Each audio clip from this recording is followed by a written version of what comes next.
Bonsoir Charlotte. Bonsoir.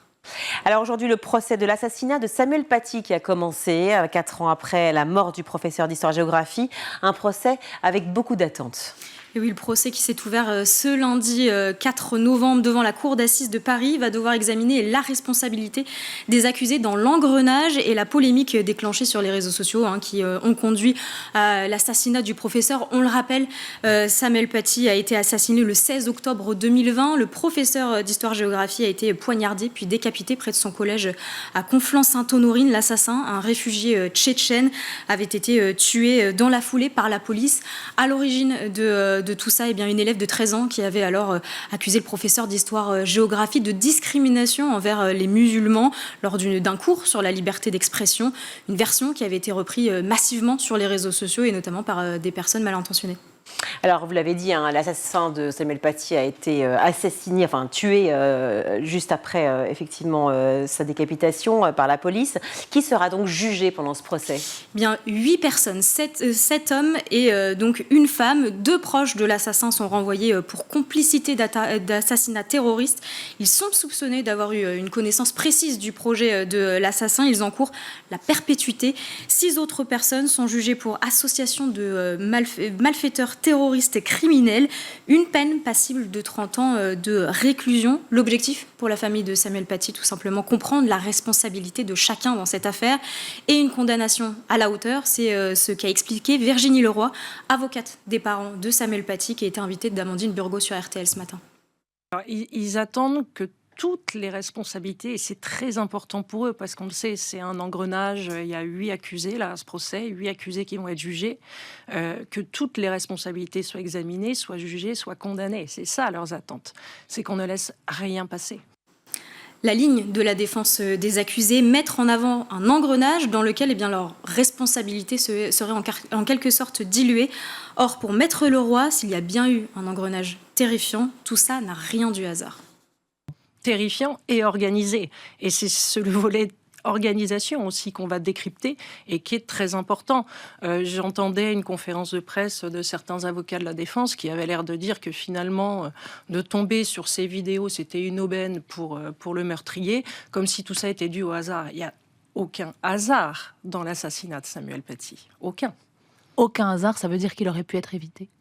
Ça veut dire qu'il aurait pu être évité, et puis ça veut dire aussi que si les 8 accusés dans le box n'avaient pas commis ce qu'ils ont commis, Samuel serait vivant. Si l'attente est grande, c'est aussi parce que les faits ont marqué la France, mais surtout parce que les proches de Samuel Paty ont aujourd'hui besoin de justice et pour certains de pouvoir tourner la page, comme Mathias, ancien collègue du professeur d'histoire-géographie, qui le sait. Ce procès est une étape importante pour sa vie professionnelle et personnelle. Il s'est confié au micro de France Info. Ça fait 4 ans que notre collègue a été assassiné, dit-il. On a hâte de savoir ce que le jugement et le verdict vont donner. Ça va être une nouvelle page qui va se tourner. Ça va boucler quelque chose. Le procès de l'assassinat de Samuel Paty s'est donc ouvert aujourd'hui et se terminera le 20 décembre prochain.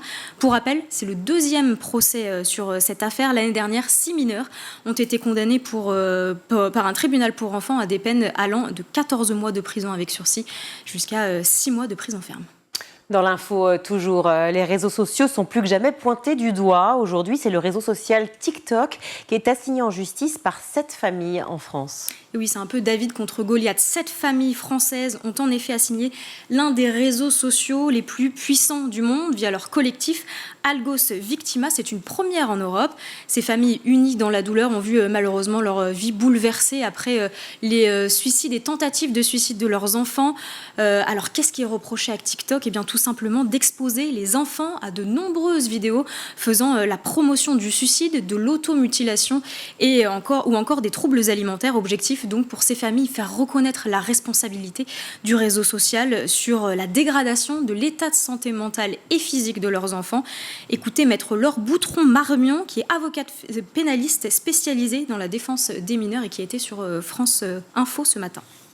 Il faut quand même savoir que, justement, pour ces jeunes qui sont déjà fragiles, c'est double peine pour eux sur TikTok, puisqu'ils sont inondés jusqu'à 12 fois plus de contenu de ce type. Aujourd'hui, il n'est plus possible de la part des plateformes de réseaux sociaux, et en particulier de TikTok, d'adopter encore ce ce discours qui consisterait à dire que ce n'est pas leur affaire puisque ce n'est pas leur contenu.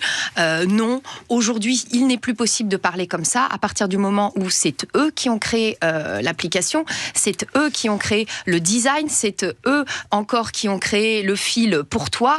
Donc, ils sont à la manœuvre. Et j'en veux pour preuve qu'en Chine, la version chinoise est beaucoup plus édulcorée et ces contenus-là n'ont pas lieu d'être. Ce sont donc les algorithmes, vous l'entendez, mis en place par la plateforme qui sont aujourd'hui mis en avant. Pourtant, selon la charte de TikTok, qui est utilisée par plus de 21 millions d'utilisateurs en France, le réseau s'engage à, je cite, proposer un environnement sûr et bienveillant. La charte nous dit même « Nous nous engageons à fournir aux adolescents et aux familles des outils et des ressources pour aider chacun dans son parcours de bien-être numérique ». Une charte, évidemment, pas du tout en adéquation avec le témoignage de la mère de Charlize, une adolescente qui s'est donc suicidée. L'algorithme a capté le style de ses recherches et lui a proposé d'autres contenus qui ont été de pire en pire sur la dépression ou encore des scarifications. TikTok a amplifié son malaise. On a malheureusement l'habitude que les réseaux sociaux soient pointés du doigt dans ce genre d'affaires. Pour l'avocate de ces familles, il leur est donc au changement et elle a pour but aussi d'essayer de soulager un tant soit peu les familles et pourquoi pas de faire changer les lois. Écoutez. Déjà, je cherche à réparer la souffrance de tous ces parents et de tous ces mineurs en souffrance dans ce dossier-là. Je rappelle quand même que 2 d'entre eux se sont donné la mort.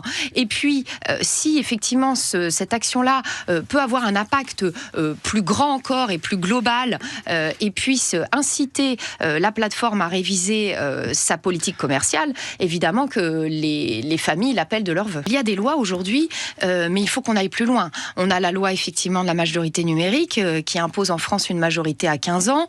On a le DSA à l'échelle de l'Union européenne qui impose et qui donne plus, effectivement, plus de contraintes aux plateformes de réseaux sociaux. Mais à mon sens, il faut effectivement que la pression soit beaucoup plus sentie sur ces sociétés. Et on le rappelle, c'est important, si vous avez besoin d'aide, si vous êtes inquiet ou si vous êtes confronté au suicide d'un membre de votre entourage, il existe des services d'écoute anonymes. La ligne Suicide Écoute est joignable 24 heures sur 24, 7 jours sur 7 au 01 45 39 40 00. D'autres informations sont aussi disponibles sur le site du ministère de la Santé. On passe désormais au budget de l'éducation. Les députés annulent en commission la suppression des postes d'enseignants. Et oui, c'est une victoire pour la gauche, mais surtout une victoire pour les enseignants. Souvenez-vous, le gouvernement avait décidé le 10 octobre dernier la suppression de 4000 postes d'enseignants lors de sa présentation du budget 2025. Une annonce qui avait évidemment suscité de vives réactions des syndicats enseignants qui avaient évoqué, je cite, une véritable saignée. Dans le détail des postes d'enseignants en moins, le premier degré public, donc maternel et élémentaire, avait été touché avec une baisse de 3155 postes. Le second degré public, collège et lycée, c'était avec 180 postes et 700 postes dans le privé selon le ministère. Donc la semaine dernière, les députés sont revenus en arrière. Ils ont annulé en commission des finances à l'Assemblée la suppression de ces postes. Un signal fort envoyé avant les prochains débats dans l'hémicycle. Toujours est-il que le député insoumis Paul Vannier, à l'origine de cet amendement, s'est réjoui sur X. Victoire, c'est donc-il écrié. En commission des finances, mon amendement demandant le rétablissement des 4000 postes d'enseignants supprimés par le budget Barnier est adopté. Un soulagement, on verra donc si cette victoire en appelle des prochaines pour les insoumis, auteur de nombreux amendements dans ce budget 2025 qui fait déjà beaucoup parler de lui. Sans transition, on parle du rappeur Nekfeu qui est accusé de viol et de violence sexuelle par son ex-compagne. Et oui, c'est l'un des rappeurs préférés des plus jeunes. Il est effectivement dans la tourmente à 34 ans. Ken Samaras, de son vrai nom, fait l'objet d'accusations de violence sexuelle et de viol à plusieurs reprises de la part de son ex-conjointe. C'est en tout cas ce qu'a annoncé l'avocate de cette dernière sur X. Ma cliente, je cite, a dénoncé auprès des services de police des faits de violence psychologique, sexuelle et physique commis durant leur relation, soit près de 4 ans. Dans son communiqué intitulé « Affaire Nekfeu », sur X, l'avocate ajoute quelques détails à cette plainte, précisant « Après des années vécues dans le silence et la peur, elle ne dispose plus d'autre choix que de partager cette affaire publique au vu du traitement judiciaire différencié dont elle pâtit depuis plusieurs mois. En effet, avant de mettre en avant cette plainte sur les réseaux sociaux, elle avait déjà dénoncé cela une première fois en 2023. Selon l'avocate de la victime présumée, les policiers d'un commissariat parisien avaient alors refusé de prendre sa plainte. La jeune femme avait donc adressé un courrier au procureur de la République de Paris pour enfin pouvoir être entendue par un autre service et ainsi pouvoir déposer officiellement plainte contre le rappeur. À noter que peu après la publication de ce communiqué, le compte X de Florence Fécom, l'avocate donc de la victime, a été suspendu par la plateforme, provoquant donc une large diffusion de ce texte sur les réseaux sociaux. Le rappeur n'a quant à lui toujours pas répondu.